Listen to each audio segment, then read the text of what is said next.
Welcome friends to another r/malicious compliance video. If you want to do one good deed today, make sure to hit those like and subscribe buttons down below. That said, our first story of the day is by Rabid Rathian. Don't fix a problem that will cost the store a lot of money? You got it. I was working in the fitting rooms on a Sunday morning at about 11:45 when it was still relatively quiet. Usually it gets really busy from 12 p.m. onwards, and though the store manager had given me a rail of last season's clothes to mark down, I still had to keep the fitting rooms tidy and free of returns, and was starting on the back foot because the person who'd been in there on Saturday night had left a whole trolley of stuff I had to sort out and hang up before I could put it away. So I was focusing more on the returns, but anytime I had to go back in and answer the phones, I'd do another section of markdowns on the rail. Just after I'd put some footwear returns away and was heading back to the fitting room, I noticed a pretty significant problem in the footwear section. I took 2 to 3 steps towards to fix it, only to be accosted by the store manager coming around the corner. They said, "OP, what are you doing?" I said, "I just finished putting some returns away and They say, "Have you finished those markdowns I asked you to do?" I said, "Not yet, but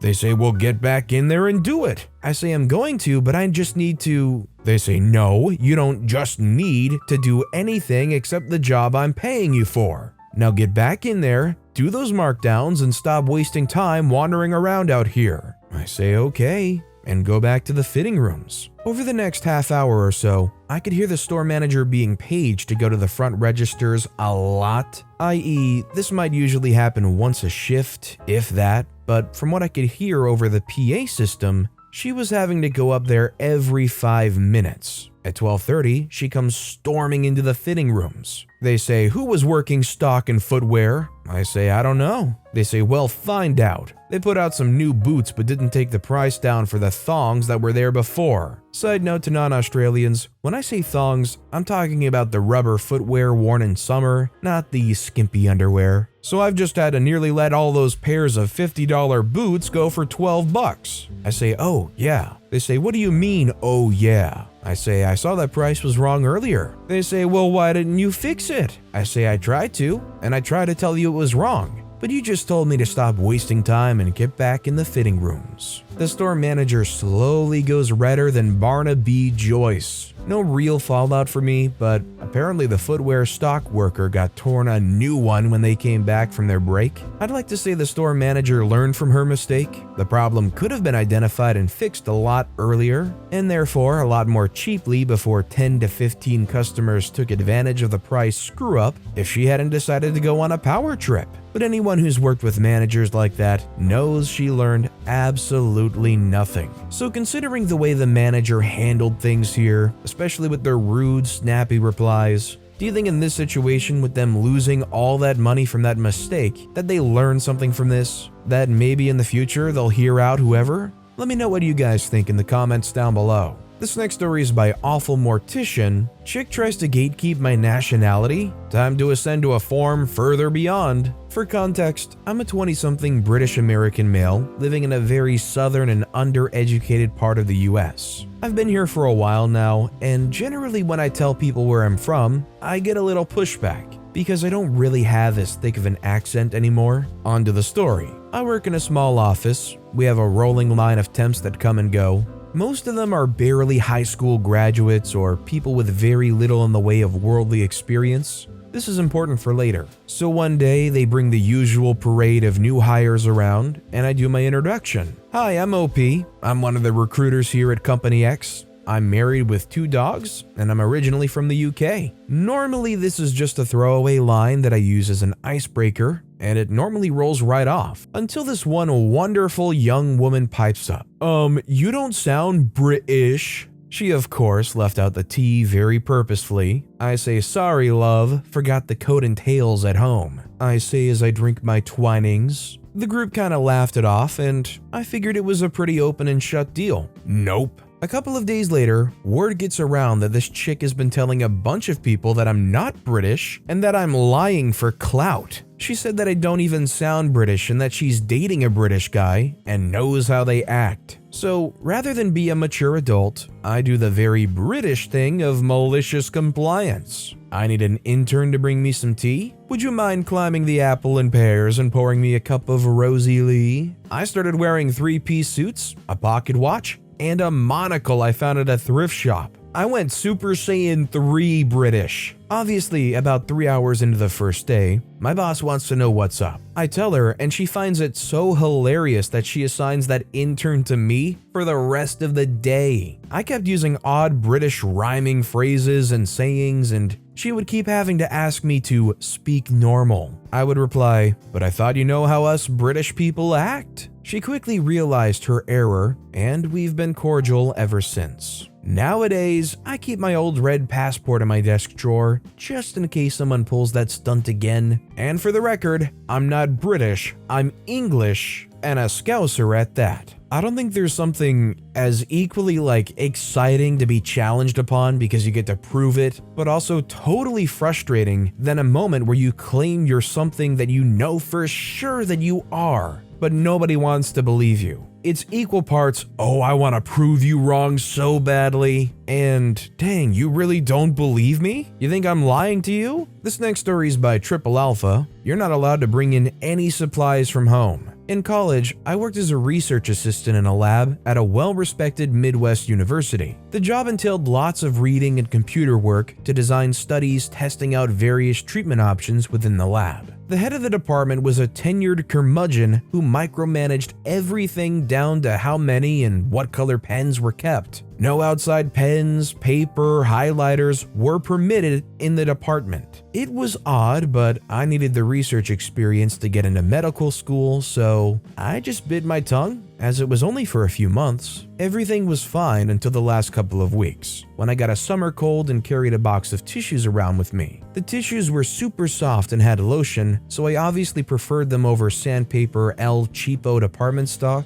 Dr. Curmudgeon came through the department and did a double take. "You're not allowed to bring in any outside supplies from home. Of this, I've been very clear. We have tissues available. Use the provided supplies or fill out a department requisition form. Get rid of these." I'd already finished my work for the summer and got accepted to another school, so I decided to teach Dr. Curmudgeon a little lesson. Now, I wish I could say this resulted in him getting fired or otherwise punished, but he was safe, and I was tired of his terror on me and the other staff. Most of them were Chinese and in the US on visas, so cue malicious compliance. My second to last day, I got a hold of a departmental requisition form and ordered supplies as directed. I spent $2,500 on the softest toilet paper, lotion tissues, a little stock of candy bars, all new clipboards, sticky notes, the whole 9 yards. On my last day, while I was gathering my things, someone from Office Max came into the office to say the shipment had arrived and he needed help getting it upstairs. "Shipment? Of what?" Dr. Curmudgeon bellowed. "Probably office supplies," I grinned and quietly slinked out to my car in the chaos of finding enough people to carry in $2,500 of unneeded stuff courtesy of Dr. Curmudgeon's grant account. 5 years later, I ran into another person that interned through Dr. Curmudgeon's lab. I jokingly asked what kind of tissues they had, and she, bemused, smiled and said, "These really expensive lotioned ones actually. Some intern ordered enough to last 10 years worth, and they have a whole stockroom of them." I just smiled.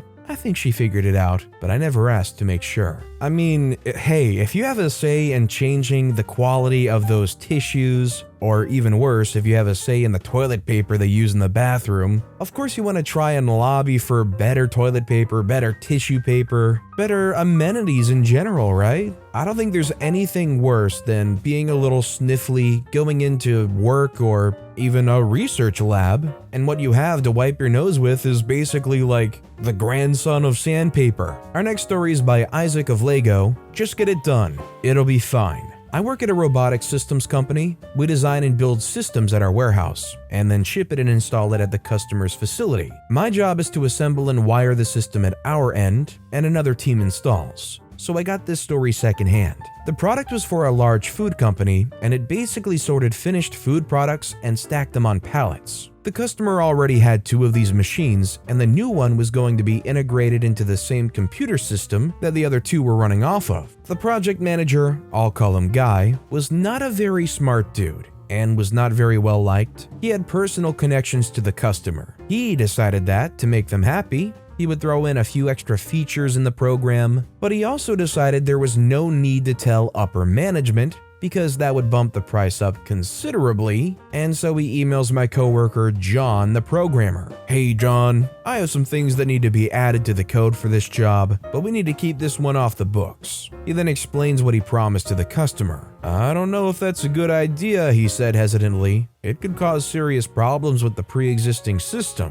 He says, "No, it'll be fine, just get it done." John wasn't a fan of his, but at this point, he knew that it wasn't a good idea to disagree with Guy. He decided that if something went terribly wrong, he had the emails to back him up. And hey, if something did go wrong, maybe Guy will actually get punished more than just a slap on the wrist. Anyway, he wrote the software and sent it off. We finished building the machine at our warehouse and had it tested. Everything checked out. So we packed it up and shipped it across the country to be reassembled by the install team and plugged into the original system, and the new program is downloaded. Catastrophic failure. The entire system goes down. This machine is the last step of the production line for the food company. This means that the entire facility is shut down until this system is up and running. And because it's a food place that deals with refrigerated food, this means that all the product going through this factory is spoiled. It took them 48 hours to fix this and get it running again. It ended up costing the customer tens of thousands of dollars in food product and lost revenue.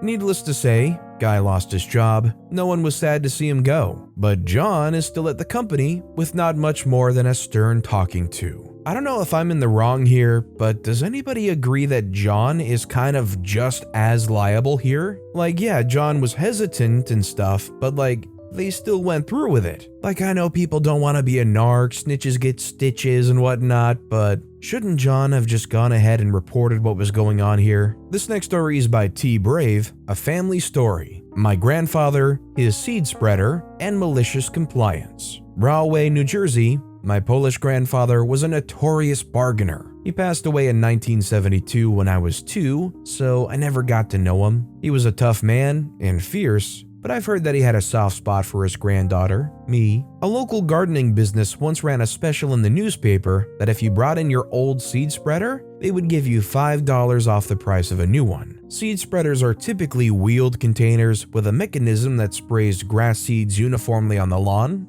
as you push it. But Grandpa didn't have one of those. What he did have was an old coffee can, a nail, a hammer, and some twine. He poked holes in the bottom of the coffee can with the nail, and then poked holes near the top of the can, ran the twine through as a handle, and then headed off to the garden center. When he arrived, he said he was there for the special and handed them his coffee can contraption. They said it wasn't a seed spreader. He said it was what he used to spread seeds, and he got his $5 discount. Honestly, all things considered though, I feel like OP's grandfather, considering they got that $5 discount, they should be loyal to whatever company gave that discount, whether it's the brand or the store. The fact that they walked in there with a coffee can, holes in it, and twine as a handle, and could trade that in for $5, good on whatever company did that. And our final story of the day is by Cyber Gandalf. Personalize this. So in my state, we have various specialty plates that support several non-profits. You can also choose to personalize said plates. The problem? You pay $25 a year for the specialty plate and $25 a year for the personalization. Even if you don't change the personalization and they don't have to send you a new one,